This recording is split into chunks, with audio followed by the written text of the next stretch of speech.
يا أيها الذين آمنوا كتب عليكم الصيام كما كتب على الذين من قبلكم لعلكم تتقون আল্লাহ পাক রব্বুল আলামিন বলেছেন ইয়া আইয়ুহাল্লাযীনা আমানু হে ঈমানদারগণ কুতিবা আলাইকুমুস সিয়াম তোমাদের উপর রোজা ফরজ করা হয়েছে কামা কুতিবা আলাল্লাযীনা মিন ক্বাবলিকুম যেমনি ভাবে ইতিপূর্বে পূর্ববর্তী উম্মতের উপর ফরজ করা হয়েছিল লাআল্লাকুম তাত্তাকুন যাতে করে তোমরা তাকওয়া অবলম্বন করতে পারো আল্লাহ পাক রব্বুল আলামিন ইয়া আইয়ুহাল্লাযীনা আমানু কুতিবা আলাইকুমুস সিয়াম যে ঈমানদারগণকে একথা বলছেন যে তোমাদের উপর রোজা ফরজ করা হয়েছে যেমনি ভাবে পূর্ববর্তী উম্মতের উপর ফরজ করা হয়েছে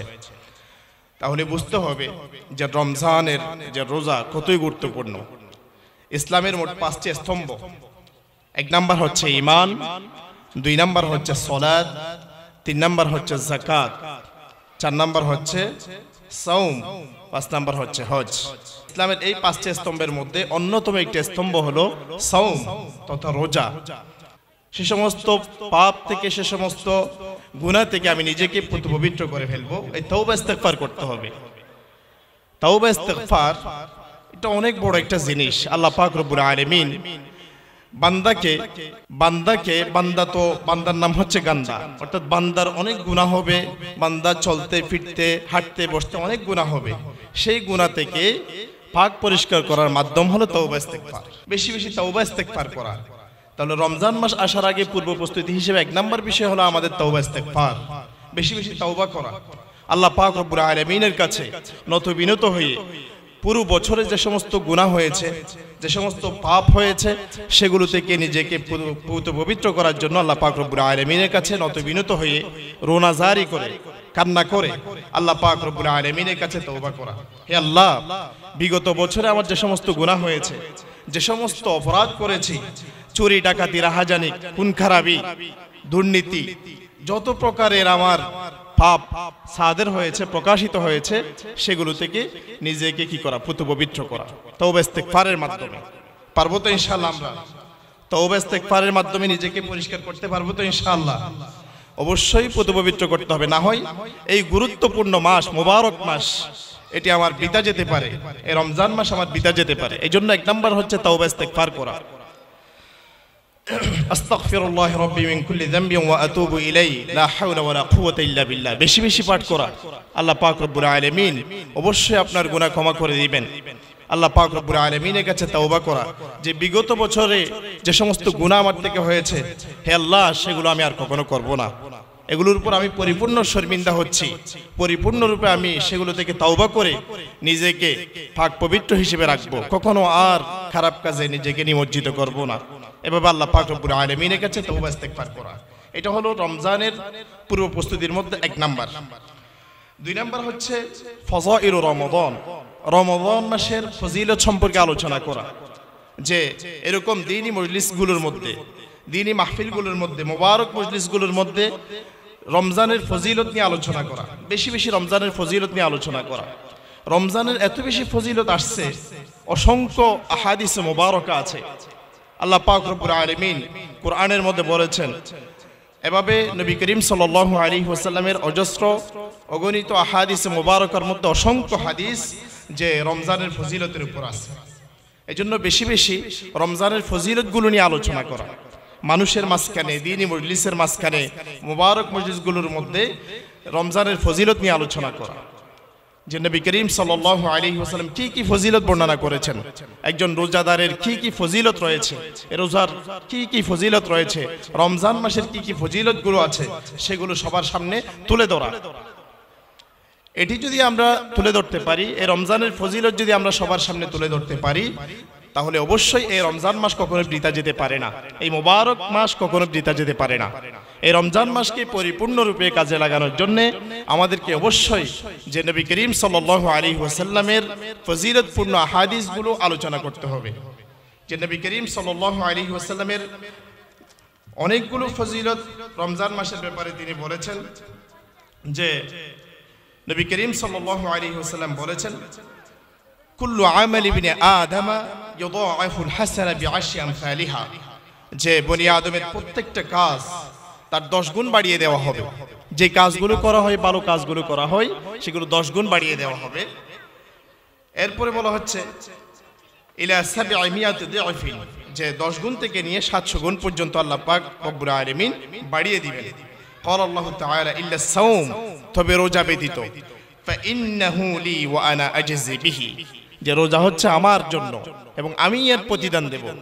আল্লাহ পাক রব্বুল আলামিন বলছেন যে রোজা আমি কি করব, আমি প্রতিদান দেব। as-সাওমু লি, রোজা হচ্ছে আমার জন্য এবং আমি এর প্রতিদান দেব।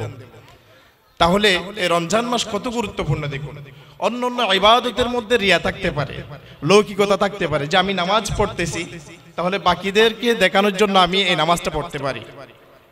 এভাবে আমি জিকির করতেছি, এই জিকিরকে মানুষকে দেখানোর জন্য আমি লোক সম্মুখে আমি করতে পারি না? অবশ্যই করতে পারি, যে আমি জিকির করতেছি সবাই দেখুক, আমার জিকির সবাই দেখুক, এটা দেখানোর জন্য করা যায়। লৌকিকতা থাকে প্রত্যেকটা ইবাদতের মধ্যে, কিন্তু রোজা এমন একটি ইবাদত যে ইবাদতের মধ্যে কখনো লৌকিকতা থাকে না। সুবহানাল্লাহ। রোজা এমন একটি ইবাদত যে এই মাসের মধ্যে আল্লাহ পাক রব্বুল আলামিন অসংখ্য নিয়ামত রাজি আল্লাহ পাক রব্বুল আলামিন বান্দার জন্য কি করে থাকেন, একেবারে মিলিয়ে থাকে। তাহলে সম্মানিত সুধী, খুব ভালোভাবে আমরা খেয়াল করি যে এর মধ্যে আমি যে বিষয়টি বলেছি যে as-সাওমু লি ওয়া আনা আজজি বিহি, যে রোজা আমার জন্য, আমি এর প্রতিদান দেব। তার মানে কি? তো রোজা এমন মাহাত্ম্যপূর্ণ একটি মাস যে এই মাসের মধ্যে মোটেও লৌকিকতা নেই। যে আপনি রোজা রেখেছেন নাকি রোজা রাখেন নাই, সেটা যতক্ষণ পর্যন্ত আপনি বলবেন না, আপনার মুখ থেকে স্পষ্ট করবেন না, ততক্ষণ পর্যন্ত আপনি রোজাদার কিনা সেটা বুঝতে পারবে না। যদি আমি আপনাকে বলি আমি রোজাদার, আমি রোজা রেখেছি, তাহলে আপনি বুঝতে পারবেন আমি রোজাদার, আমি রোজা রেখেছি। পক্ষান্তরে আপনি যদি না বলেন যে আমি রোজা রেখেছি কি রাখি নাই, তাহলে কখনো কেউ বলতে পারবে না। এমন অনেক মানুষ আছে যে রমজান মাসের মধ্যে রোজা রাখে না, কিন্তু আমরা মনে করি উনি বাস্তবে রোজাদার, কিন্তু সে দোকানের মধ্যে দিন দুপুরে দোকানের মধ্যে সে নাস্তা খাচ্ছে। এভাবে খানার আয়োজন চলছে বিভিন্ন চায়ের দোকানের মধ্যে আমরা দেখি। তো বলতে চাচ্ছি যে রমজান মাস এমন একটি মাস যে মাসের মধ্যে রোজাদার রোজা রাখলে সেটাও আল্লাহ পাক রব্বুল আলামিন ভালো জানে, রোজা না রাখলেও ভালো জানে। কিন্তু এটা দেখার মতো একটা ইবাদত না, এটা সবার অন্তরের মধ্যে থাকে, এটা লৌকিকতা মুক্ত একটা ইবাদত। তো লৌকিকতা হলো একটা শিরক, আর শিরকুল খফি বলা হয়েছে হাদিসের মধ্যে। তো এই জন্য আল্লাহ পাক রব্বুল আলামিন যে বলেছেন as-সাওমু লি ওয়া আনা আজজি বিহি, যে রোজা আমার জন্য, আমি এর প্রতিদান দেব। এভাবে ইয়াদাউ শাহওয়াতাহু ওয়া তাআমাহু মিন আজলি, যে রোজাদার সে তার শাহওয়াতকে, সে তার দুনিয়াবি যে সমস্ত শাহওয়াত বা দুনিয়াবি যত ধরনের তার খামাছার যেগুলো আছে এবং তার খানা ইত্যাদি যা আছে সবগুলোকে তরক করে আল্লাহ পাক রব্বুল আলামিনের জন্য রোজা রাখে। এর মধ্যে কোনো ধরনের লৌকিকতা থাকে না, একটা সম্পূর্ণ এটা গোপনীয় একটা ইবাদত। এজন্য নবী করিম সাল্লাল্লাহু আলাইহি ওয়াসাল্লামের অসংখ্য হাদিসের মধ্যে ফজিলত আসছে। এভাবে আল্লাহ পাক রব্বুল আলামিন কদা আলা নাফসিহি, যে নবী করিম সাল্লাল্লাহু আলাইহি ওয়াসাল্লাম বলেছেন, আল্লাহ পাক রব্বুল আলামিন নিজের উপর বাধ্য করে নিয়েছেন, আন্নাহু মান আ'তাশা নাফসাহু লাহু ফি সাইফিন সাকাহু ইয়াওমাল আতশ, যে ব্যক্তি নিজের জন্য নিজেকে পিপাসার্ত রাখবে, রোজার দিনে যে ব্যক্তি নিজেকে পিপাসার্ত রাখবে, ফি সাইফিন, গ্রীষ্মকালীন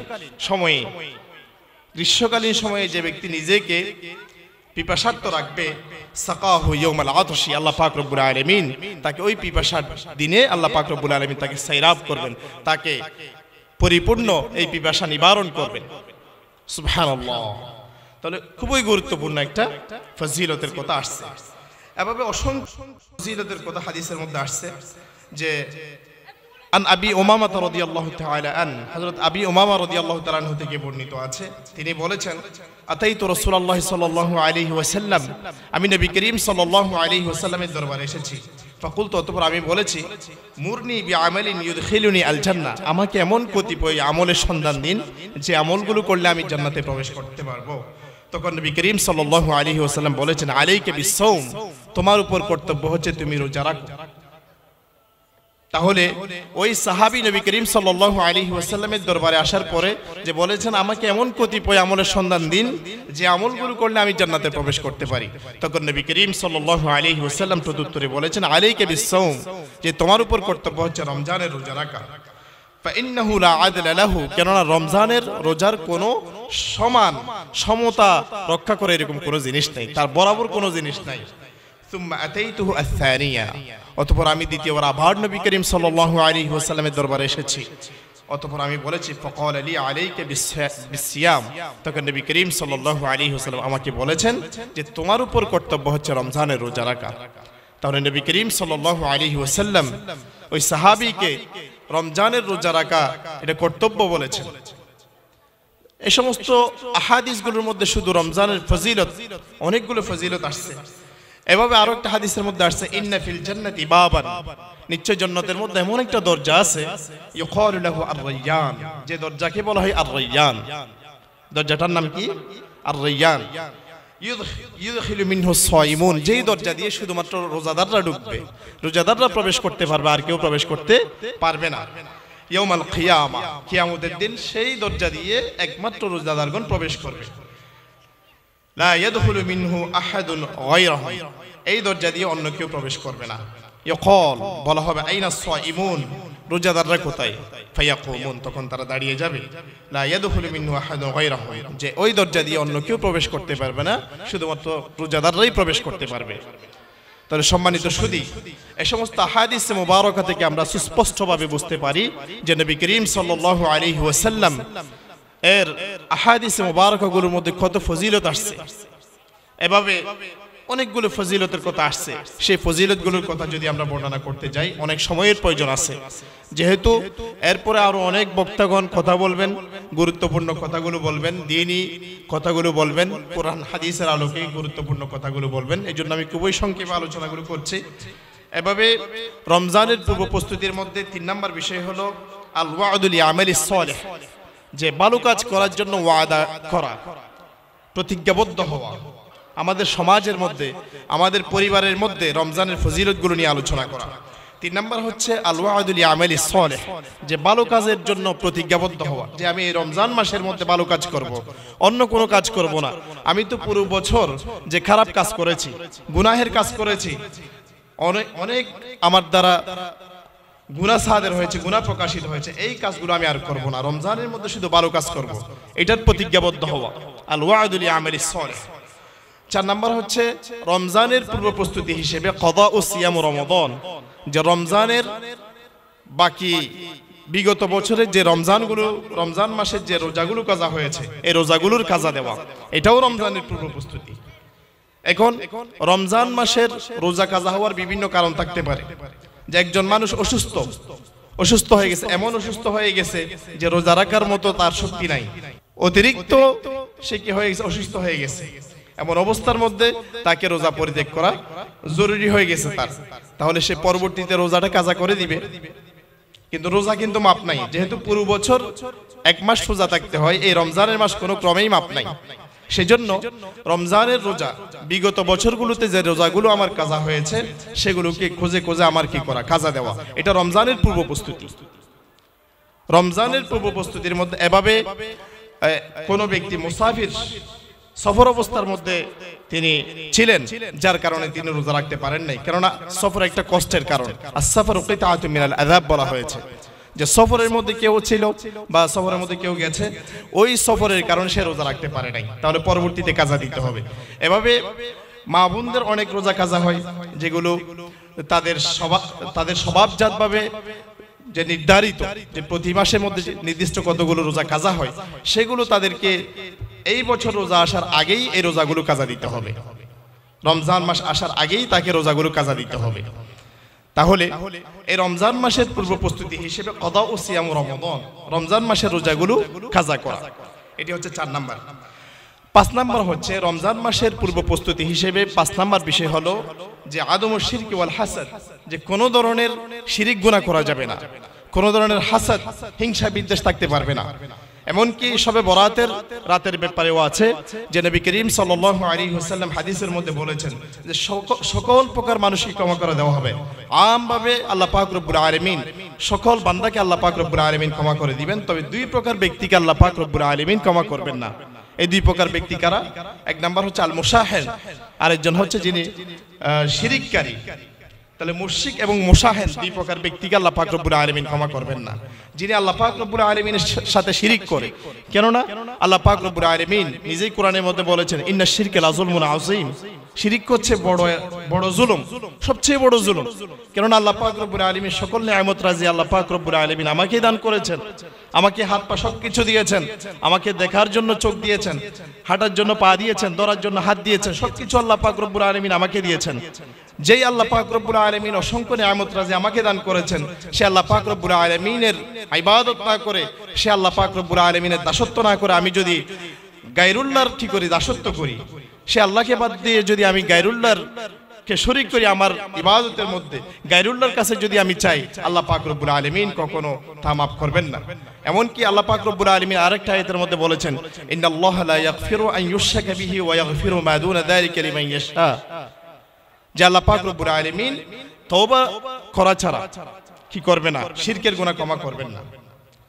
তাহলে এই রমজান মাসের পূর্ব প্রস্তুতি হিসেবে আমাদের অন্যতম একটা বিষয় হলো যে কি করা, আমাদের শিরিক গুনাহ বাদ দিয়ে দেওয়া। শিরিক করা যাবে না। ইন্নাশ শিরকা লাযুলমুন আযীম, লুকমান আলাইহিস সালাম তার ছেলেকে ওসিয়ত করেছেন ইন্নাশ শিরকা লাযুলমুন আযীম, শিরিক হচ্ছে বড় জুলুম। এভাবে কোন ধরনের হিংসা বিদ্বেষ থাকা যাবে না। এক মুসলমান অপর মুসলমানের প্রতি হিংসা বিদ্বেষ থাকা যাবে না। একজনের সুসংবাদ দেখে তার প্রতি হিংসা তৈরি করা যাবে না, তার প্রতি হিংসা তৈরি হতে পারবে না। যে একজন অনেক উঁচু মাকামে গিয়েছেন, তাহলে আমিও যেন যেতে পারি তার জন্য দোয়া করা, কিন্তু সেই জায়গার মধ্যে হিংসা করা যাবে না। এভাবে হিংসার বহু রকম কি আছে, সিস্টেম আছে, পদ্ধতি আছে, বহু প্রকারের হিংসা আছে।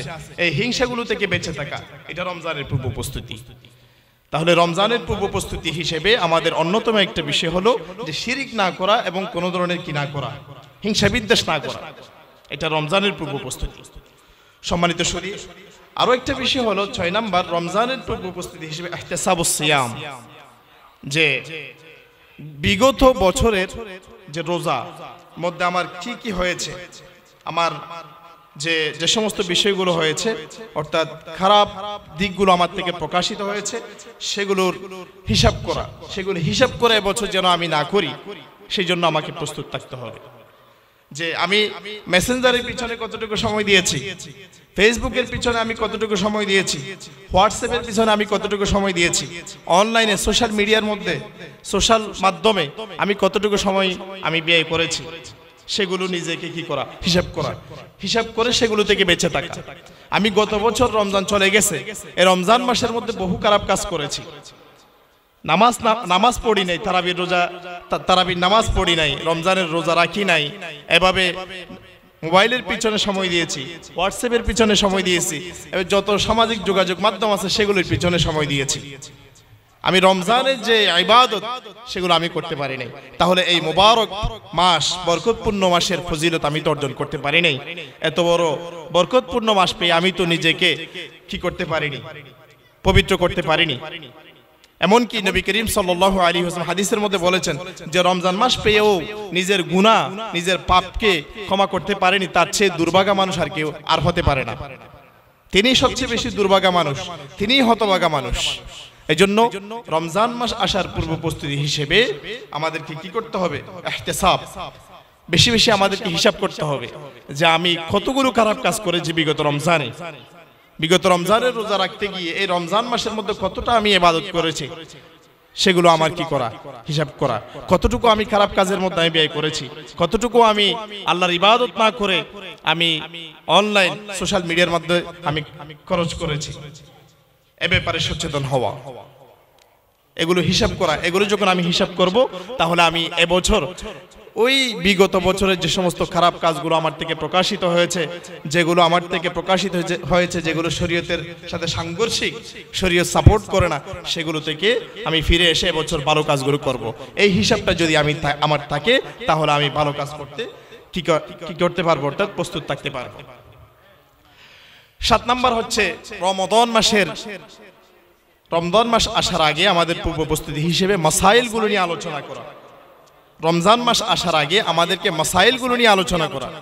কোন কোন কারণে রোজা ভেঙে যাবে, কোন কোন কারণে রোজা ভাঙবে না, রমজান মাস এর মধ্যে আমি রোজা ভেঙে দিলে কি কি কারণে রোজা কাজা দিতে হবে, কাফারা দিতে হবে, এই সমস্ত মাসাইলগুলো আমাদের কি করা, আলোচনা করা, শিখে ফেলা রমজান মাস আসার আগে। এটা আমার দায়িত্ব, এটা আমার নৈতিক দায়িত্ব একজন মুসলিম হিসেবে, একজন বালেগ পুরুষ হিসেবে, প্রাপ্তবয়স্ক মানুষ হিসেবে আমার এটা জানা দরকার। যেহেতু আমার উপর রোজা ফরজ হয়েছে, তাহলে রোজা ফরজ হওয়ার কারণে আমার এই বিষয়গুলো আমার জানা থাকা দরকার।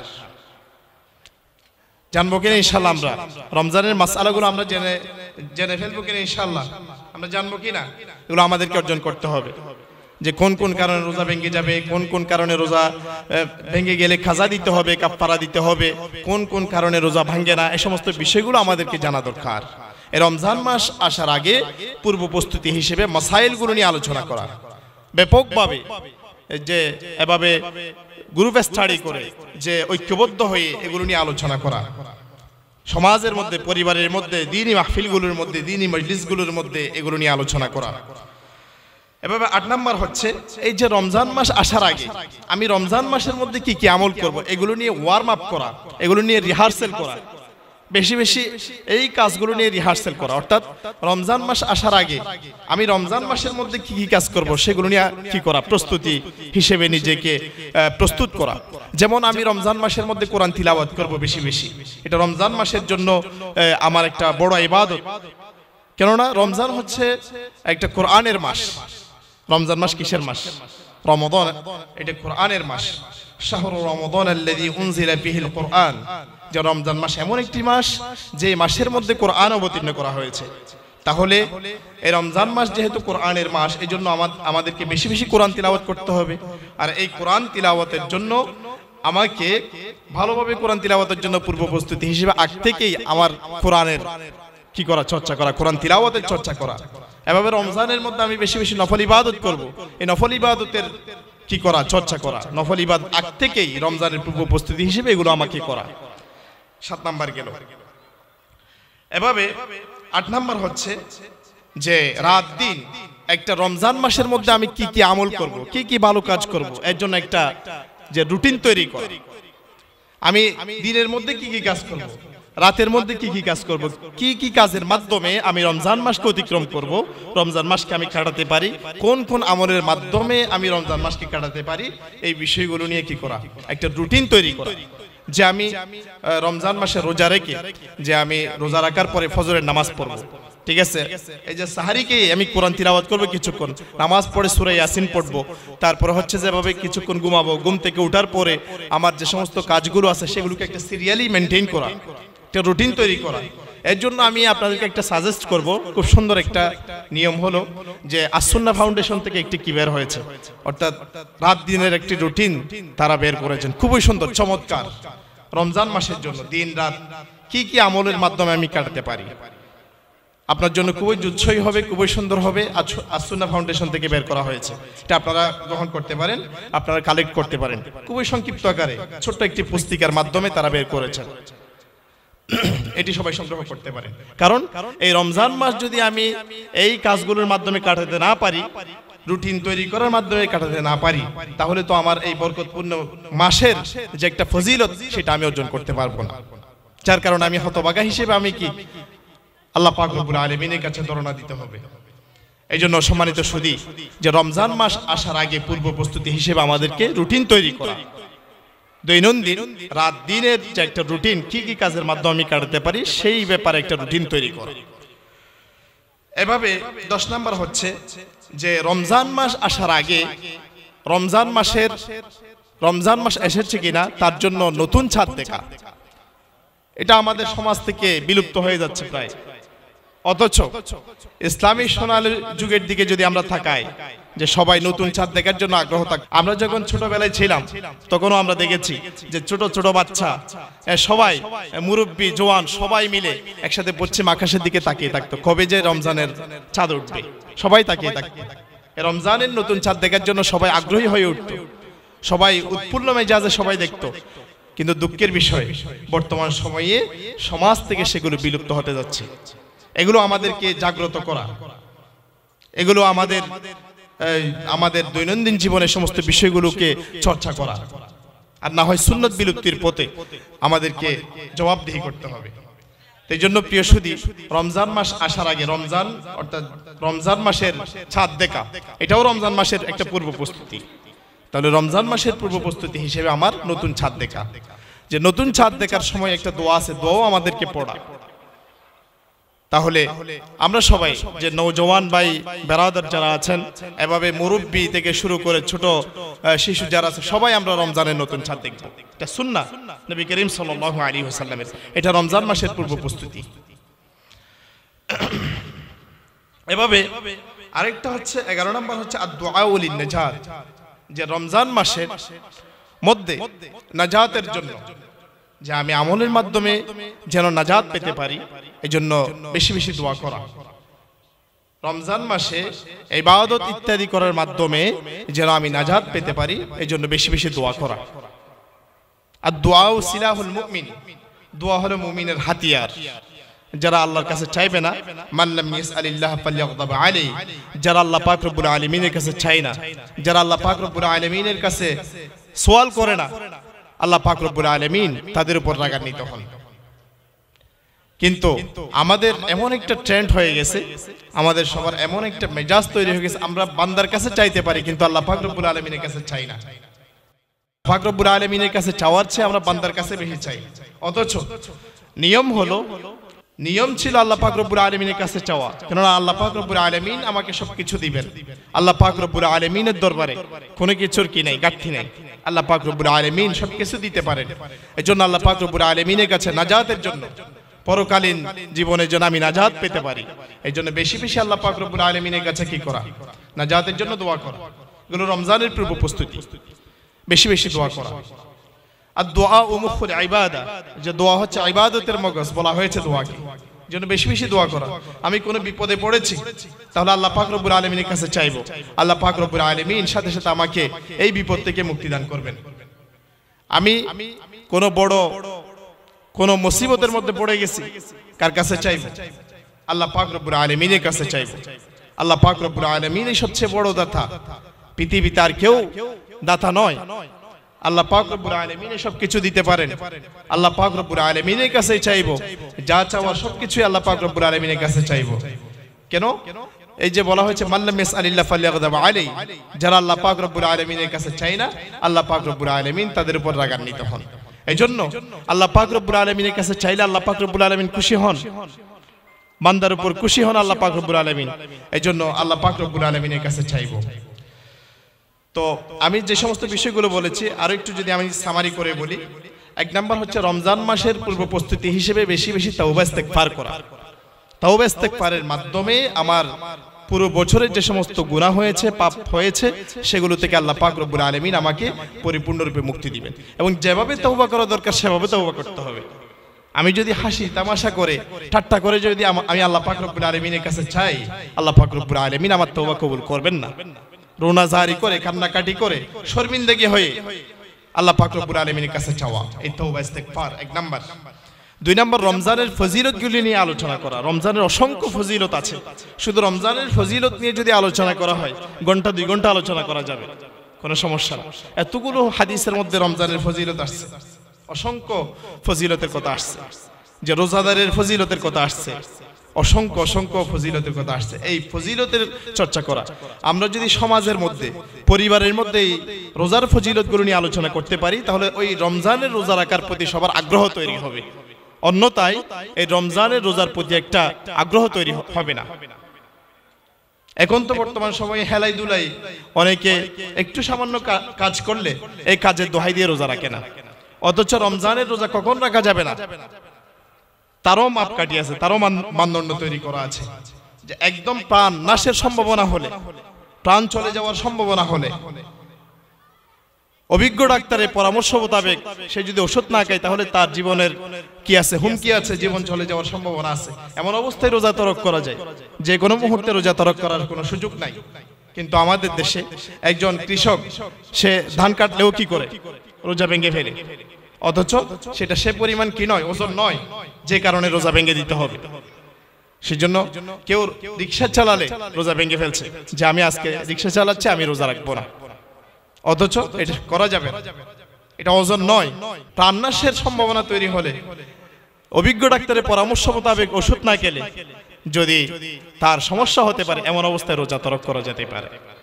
তাও ওই রোজা যদি সে কি করে পরিত্যাগ করে, সে পরবর্তীতে সেই রোজাকে কাজা দিতে হবে, ওই রোজাকে পরবর্তীতে না রাখার কোনো সুযোগ নাই। কেননা আল্লাহ পাক রব্বুল আলামিন এই রমজান মাসের রোজা এক মাসেই ফরজ করেছেন, পুরো বছরে একবার আসে, সেগুলো আল্লাহ পাক রব্বুল আলামিন গুরুত্বের সাথে রাখার জন্য বলেছেন। এই জন্য সম্মানিত সুধী, রমজান মাসের ফজিলতগুলো যদি আমরা আলোচনা করতে পারি, সবার মাঝখানে যদি আমরা ছড়িয়ে দিতে পারি, তাহলে এই রোজার গুরুত্ব আমাদের ভিতরে তৈরি হবে। 3 নাম্বার হচ্ছে ভালো কাজের জন্য আমাদের ওয়াদা করা, প্রতিজ্ঞাবদ্ধ হওয়া। এই রমজান মাসের মধ্যে শুধু ভালো কাজ করব, মানুষকে দান খায়রাত করব, শুধু দান খায়রাত করব মানুষকে। আগে তো আমরা দান খায়রাত করি নাই, এখন মানুষকে দান খায়রাত করব, ভালো দান করব, ঠিক আছে, যাকাত প্রদান করব, যাদের উপর যাকাত ফরজ হবে যাকাত দিব, সদকায়ে ফিতরা আদায় করব, এগুলো ভালো কাজ। এই ভালো কাজের জন্য প্রতিজ্ঞাবদ্ধ হওয়া।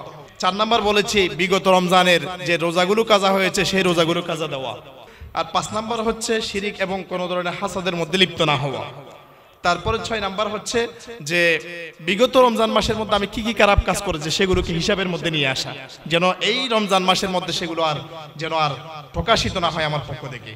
7 নাম্বার হচ্ছে রমজানের মাসাইলগুলো নিয়ে আলোচনা করা, নিজের পরিবার পরিজন সবার মধ্যে, সমাজের মধ্যে, মসজিদের মধ্যে হালকা করে সেগুলো নিয়ে আলোচনা করা। 8 নাম্বার হচ্ছে এই রমজান মাসের মধ্যে কি আমল করব, সেই আমলগুলোকে নিয়ে রিহার্সেল করা, সেগুলো নিয়ে পূর্ব প্রস্তুতি করা। 9 নাম্বার হচ্ছে রমজান মাসের মধ্যে দিন রাত কিভাবে আমরা কাটাতে পারি সেই ব্যাপারে একটা রুটিন তৈরি করা, এগুলো সব রমজানের পূর্ব প্রস্তুতি। 10 নাম্বার হচ্ছে রমজান মাসের নতুন চাঁদ দেখা। 11 নাম্বার হচ্ছে নাজাতের জন্য এই মাসের মধ্যে যেন আমি কি করতে পারি, ভালো কাজ করতে পারি, পরকালীন জীবনের জন্য আমি নাজাত পেতে পারি, সেই জন্য আল্লাহ পাক রব্বুল আলামিনের কাছে বেশি বেশি দোয়া করা। এই 11টি হলো রমজান মাসের পূর্ব প্রস্তুতি। আল্লাহ পাক রব্বুল আলামিন আমাদেরকে যেন এই কাজগুলো আদায় করতে পারি, আমরা যেন এই কাজগুলো আদায় করতে পারি, সুন্দরভাবে আদায় করতে পারি। আল্লাহ পাক রব্বুল আলামিন আমাদেরকে তৌফিক দান করুন। ওয়া আখিরু দাওয়ানা আলহামদুলিল্লাহি রাব্বিল আলামিন। জাযাকুমুল্লাহু খাইরা। ওয়াসসালামু আলাইকুম ওয়া রাহমাতুল্লাহ।